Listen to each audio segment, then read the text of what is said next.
Kemudian ada satu kisah bahwa ulaika ladzi yad'una yabtahuna ila rabbihim al-wasilah bla bla bla bla begitu.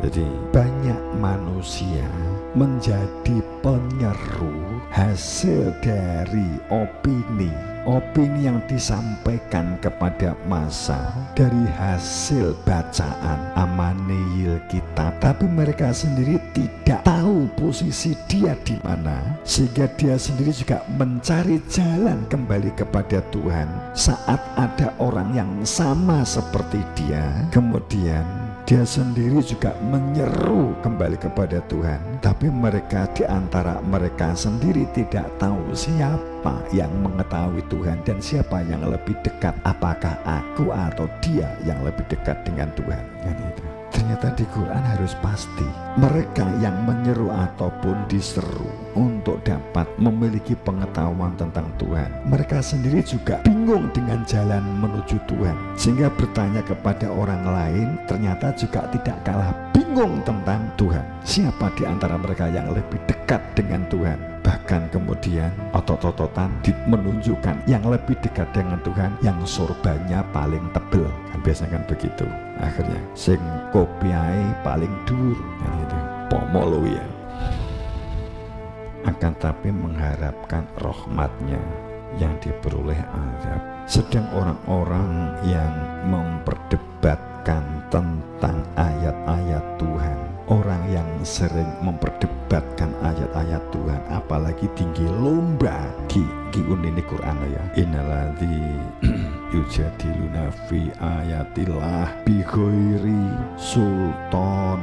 Saat orang-orang memperdebatkan tentang kitab dan ayat-ayat, memperdebatkan ayat-ayat Tuhan, membicarakan tentang Allah tanpa adanya sultan, tanpa adanya yang mutlak berwenang ada di antara mereka, dipastikan bahwa orang yang berdebat yang tidak ada sultan di antara mereka, karena sultan tidak sampai kepada mereka, sehingga ayat hanya ditafsir dikira-kira sesuai asumsi-asumsi dan opini mereka.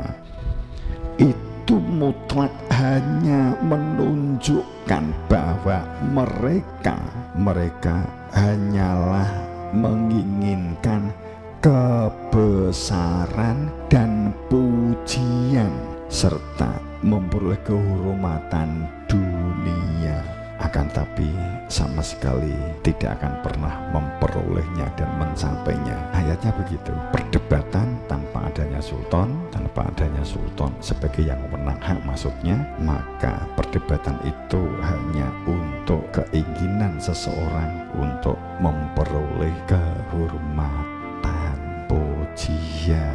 Kembali kepada kalimat al-ulama warasatul anbiya. Tadi kita berbicara al-ulama itu adalah dari kata al-ulama itu ilmu itu sendiri, ilmu untuk menunjukkan, ilmu untuk mengenal Tuhan. Al-ulama itu ilmu mengenal Tuhan, dari kata ilmu. Kemudian ilmu yang pertama, ilmu yang menunjukkan keberadaan Tuhan. Yang kedua, ilmu yang menunjukkan jati diri fitrah manusia. Yang ketiga, ilmu yang menunjukkan sejatine hakikat dunia. Kemudian keempat, ilmu yang menunjukkan tujuan hidup, itu disebut al-ilm, ilmu. Berarti al-ulama adalah orang yang mengetahui Tuhan, mengenal Tuhan, mengenal dirinya, mengenal fitrahnya, mengenal hakikat hidup, mengetahui tentang hidup, mengetahui tentang dunia itu untuk apa, mengetahui tentang akhirat, mengetahui tentang alamat akhirat, kan gitu.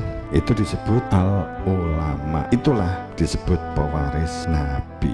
Itu yang diwariskan tadi kita sudah sampaikan di depan. Jika tidak demikian, afahukmal jahiliyah, maka mereka berhukum kepada hukum jahiliyah akibat hanya opini, akibat hanya persepsi, akibat hanya tafsir.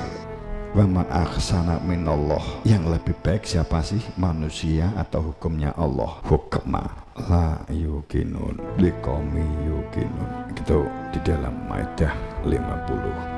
Makanya kun hal min syura'ika ikum yang sering Rama sampaikan kan, apakah kesepakatan opini-opini yang kalian rumuskan, kemudian kalian tafsirkan, kemudian diajarkan kepada manusia.